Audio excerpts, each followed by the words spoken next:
Hello, and welcome to another episode of Empowering Equality, the IWSCC's podcast on all things supplier diversity.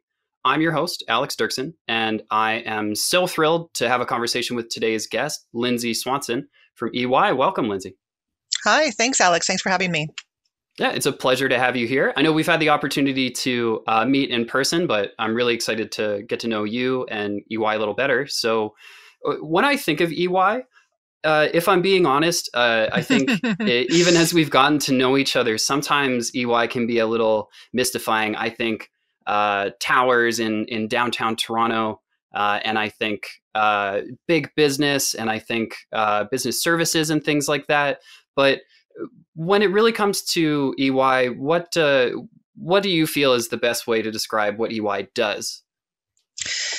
Well, I think, EY today is very different than EY, in previous years. We're a firm that's been around for a very, very long time. And for a very long time of that, it was a audit and tax firm. So originally, known as an auditor. But over the years, particularly the last 5-10 years have been transformative for EY. Consulting, advisory services, all of these professional services that have become a huge part of our business. And as a result, I think the best definition of EY would be a professional services firm. And it's not just the auditor or a firm full of CPAs. We have MBAs, PhDs, people that work in sector and industry and have that expertise.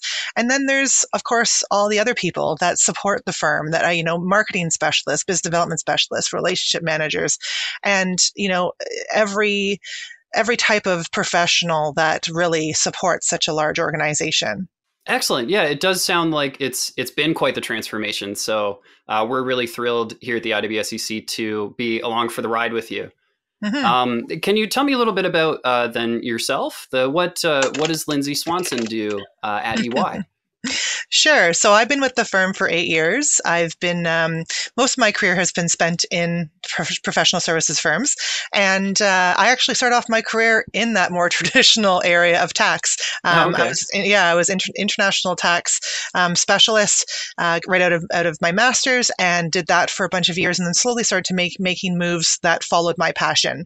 And, a lot of my passion I found probably 6-7 years ago was around diversity. And, around that time, that's when our Canadian corporate culture really started to recognize the demands of its workforce and the demands of our society around diversity and what we know as now as DEI. And I really loved that area.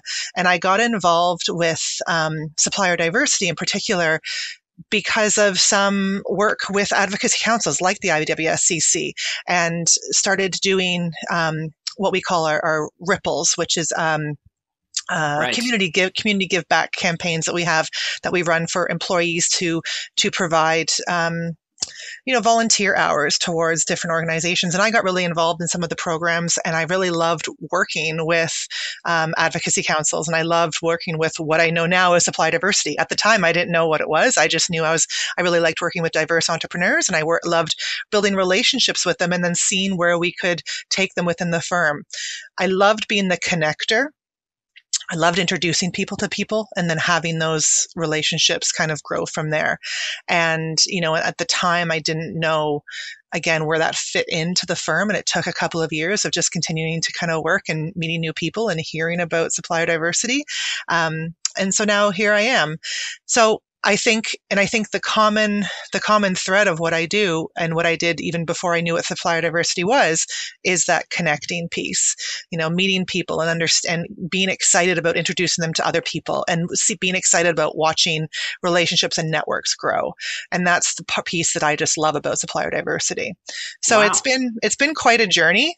And, it sounds like you've gone through a transformation yourself. Totally. But it's really neat, because it's one of those things where when you're making these little steps in your career, you don't know where you're going necessarily. And then you look back and you realize all those little steps were actually a really nice little flow and path. So yeah, it's always great to look back and reflect on where we came from and where we are now, and all the progress we've made. So currently your work is really involved in supplier diversity, and the IWSCC, we're a supplier council. We're a supplier diversity organization.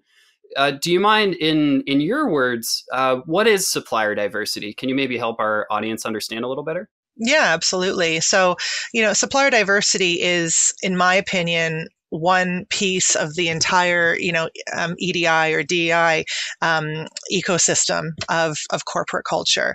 And, it's been around a lot longer than EDI or DEI has been, I think, in a formal way. But I really think nowadays it feeds into our entire diversity culture. And supplier diversity in itself is ensuring that as a corporation, we are doing everything we can to bring any barriers or walls down so that diverse entrepreneurs, regardless of diversity, have an equal ability to engage with an organization. And I use the word engage specifically because in my opinion, it's not just doing work with EY, as in EY is going to engage a diverse supplier to provide a certain goods or service. Right. In my opinion, engagement comes in all different forms, and where EY might not be in the position to engage certain entrepreneurs or businesses, we might be in the position to do other things to support those businesses. And that's, I think, the big key for me at EY, because we do have so much ability as a firm because of all the people that work in the firm to provide networking, counsel, membership, opportunities, information, awareness. Like there's so much that we can offer as a firm in and above a typical business to business transaction. Yeah, so it sounds like it is a pretty big pie with a lot of pieces. Mm-hmm. For the folks listening who might not know very much about the IWSCC, the piece of the pie that we fit into is as a supplier council. We in particular support businesses that are owned by veterans and persons with disabilities. And we work together with organizations like EY to connect those businesses with opportunities in their organizations and with others. Mm-hmm. So when it comes to sort of our wheelhouse at the IWSCC, veteran-owned and disabled-owned businesses. In your mind, why does EY want to work with more veteran-owned and disabled-owned businesses? Oh, I think I think veteran-owned and disabled-owned businesses are a huge piece of the diversity ecosystem or network, and I personally think it's additionally important to work with these businesses because a lot of the diversity of these businesses may not be visible. And I think that we have a lot of work to do still in our society to ensure that we're being inclusive of people that may not have visible diversity or limitations. And so I think all of that contributes to a really healthy society. I think, we've come so far in 5 to 10 years, but we still have a long way to go. And I think that we can't talk about diversity inclusion without including everyone, and that includes disabled and veteran-owned businesses. Right. And I've kind of thrown out these terms like certification and supplier diversity and things mm-hmm. like that. But to unpack that a little bit, how does certification and becoming a certified IWSCC business, a certified veteran-owned or disabled-owned business, mm-hmm. how does that help a business who wants to work with EY, for example?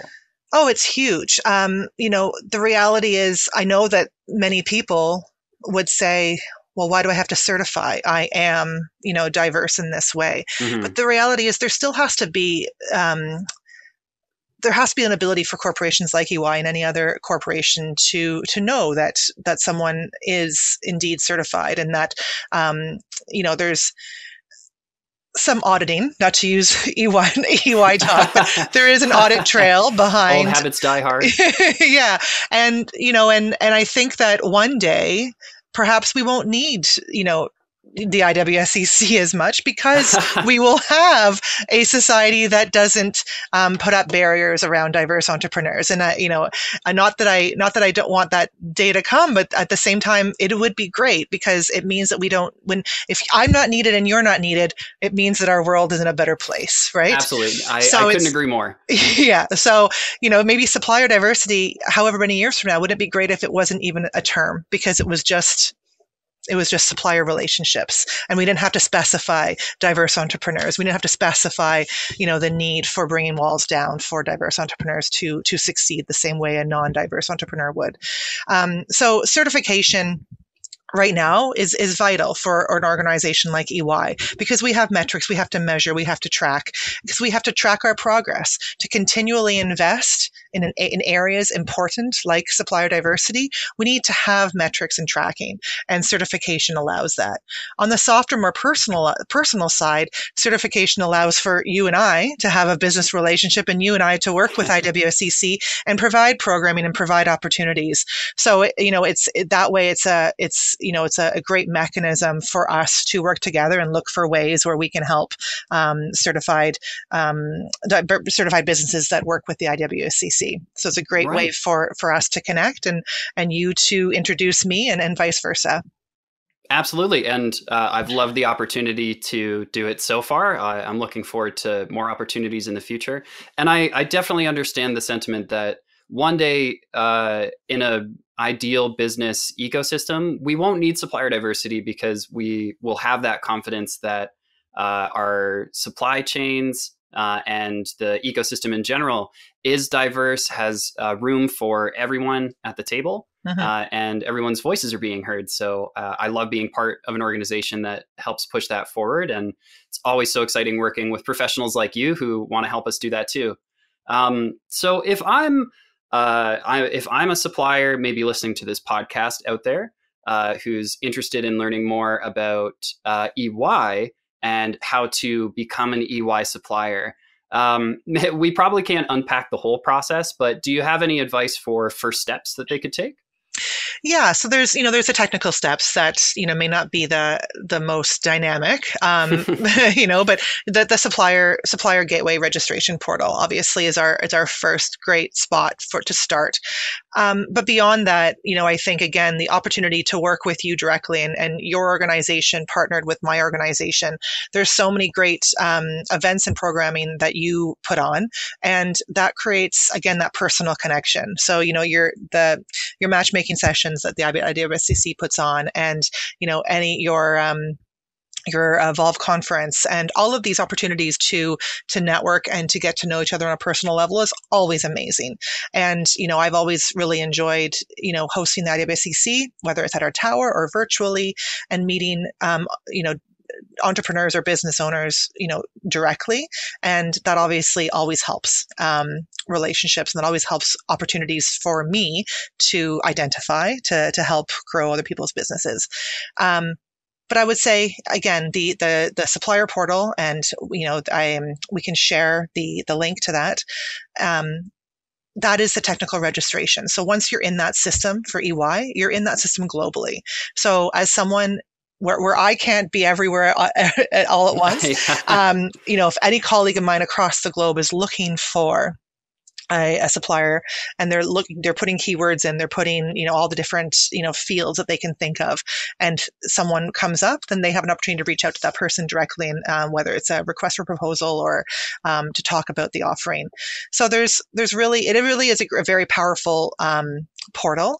But again, on a local or personal level, I think the programming that IWSCC offers and the opportunities for us to connect directly is always an amazing complement to that technical portal.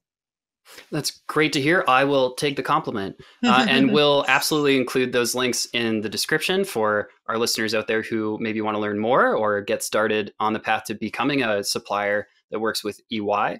I have a couple more questions to sort of end our conversation. But before we move on into those, I just wanted to take the opportunity to ask if there's anything else you'd like to say to our listeners, maybe opportunities that EY has coming up, anything that comes to mind that you'd like to share that we haven't talked about already? I think the only thing that I like to reinforce and encourage everyone to do is, take the opportunity, even if something, it's an event that you've been to before, or you don't know if there's necessarily going to be any new information that you're going to hear. Every event, virtual or in person, is going to be an opportunity to network. And I have based my career on the relationships I've made through networking. And I can't say enough how important it is to have that personal conversation with someone and how far that can go. And so I would say to people, regardless of your the platform, again, virtual or in person, reach out and make those connections, and don't ever, give up on that interpersonal relationships. Absolutely, that's fantastic. I know, like I said, I'm having a great time getting the opportunity to know you a little bit more in our conversation right now. And my last few questions, I like to call it a little bit more of a lightning round to get to know Sure. you. It's a hot Sometimes seat. I think that a little bit, yeah. Sometimes corporations can feel like these big obelisks full of busy bees working away, but I always want to take the opportunity to highlight that they're made of people too. Mhm. My first question is maybe a little bit of a general one, but when you have time to yourself, you've got some spare time, what's a hobby that you enjoy or a way that you like to spend your time? Well, about 5 years ago, we purchased a very old home in Toronto, built in 1904, and Oh, wow. had an owner for 65 years prior to us. So it was in very almost original condition. And then COVID hit right away. And so all of our plans to hire someone to do work went on long-term hiatus. So I just picked up a hammer and looked at some YouTube videos and started renovating. So I've been Very cool. slowly picking away. It's been a journey. I've made a lot of mistakes and I've learned a lot. And I've had a lot of FaceTimes with my dad, who's very handy to help me through some problems. But it's been so fulfilling, and I would have never thought that I could do what I've done 5 years ago. But it's been amazing, and I've really found some passions in some of the areas. Some things I've learned I just not like at all, but other things I've really, really enjoyed, and I've started making smaller projects out of. Yeah, that's very, very cool. In the way that your home is becoming this reflection of all of these skills that you've learned Hmm. and all these projects that you've worked on. Yeah. That's really amazing. Unfortunately, it's hard to not see the mistakes when you've done it yourself. So I have to constantly remind myself that it's no one else sees these blemishes. But yeah, it's been really great. Yeah, that's still really cool. And maybe if the renovations include some kind of like a little breakfast nook or something like that. My next question is: in another life, I was a humble fry cook making all day breakfast for people, and I'm very, very passionate about breakfast and the way that people start their day. So I'm very curious, what's your favorite breakfast food? Oh, I love the sweet stuff. So while I don't really eat breakfast on a Monday to Friday. I'm more of a, eat the second A bit half of of a my coffee day. for breakfast person? Yeah, yeah, I can relate. but when it's a weekend or a vacation or whatever, I love the sweet stuff. So waffles, pancakes. My most favorite breakfast item actually brings the savory and sweet together, and it's called a croque monsieur, and it's basically a Oh, French toast bread with Swiss and ham sandwich, kind of made from the French toast bread. So yeah, a that's classic. it's amazing. So I love that.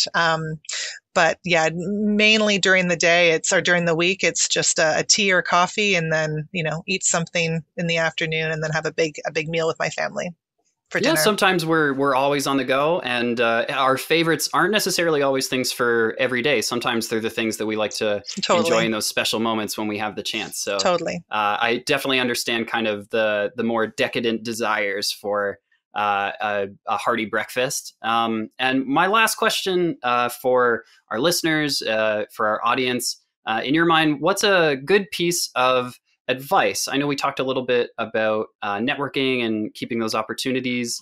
Do you have any other advice you'd like to share that might be for business or maybe even just for life? Yeah, I'd say bring your whole self into everything you do. I've talked about this in many different platforms on different topics about my own personal journey, and I'm always very prepared to be vulnerable and share my journey. But when I started my career, I always felt like there had to be business Lindsay and then personal Lindsay, and those two could never meet. And now I would say I connect with people on a whole different level because they get to know me. And then when they are the same in terms of bringing their whole selves, I connect with them. And it's just a different kind of connection when you're letting your guard down a bit and just showing who you are as a person. And I think, our society in corporate Canada has changed. We haven't um, we've come through this kind of transformation over the last 20 years, I think, pretty organically. But embrace it, and show who you are. And, if you're a funny person, make people laugh, and so I really think that showing your true self, it makes relationships deeper and stronger. And people want to people want to work with people who they like and they're friends with, right? So Definitely. yeah, so that's my biggest advice. And my advice that has come from my own personal experience of, I've got to let myself out, and expose who I am in order to be more authentic in everything that I do. Amazing. Well, I know I've had a fantastic time getting to know you and our conversation today a little bit better. I want to thank you so much for joining us today, Lindsay, and thank you to our audience as well for joining us. Empowering Equality is hosted by the Inclusive Workplace and Supply Council of Canada, or the IWSCC. We're connecting disabled-owned and veteran-owned businesses with opportunity across Canada. A big thank you to Pod Supply for producing this episode, and to our sponsors, RBC and Bell. As our 2024 ASL leader, RBC helps us provide American Sign Language for our show and for all of our events, with additional support from champions like Bell. And that interpretation that you're seeing if you're watching this episode on YouTube is supplied by Maple Communications Canada. If you want to learn more about the IWSCC, you can find us at www.iwscc.ca. If you want to learn more about EY, you can check out those links in the description, visit their website, and reach out. And if you enjoyed this conversation as much as I did, then be sure to like, subscribe, favorite, follow the show, the IWSCC, EY. Thanks again for joining us. Make sure to bring your whole self and keep on empowering equality. We'll see you next time. Thank you, Alex. Thanks for having me.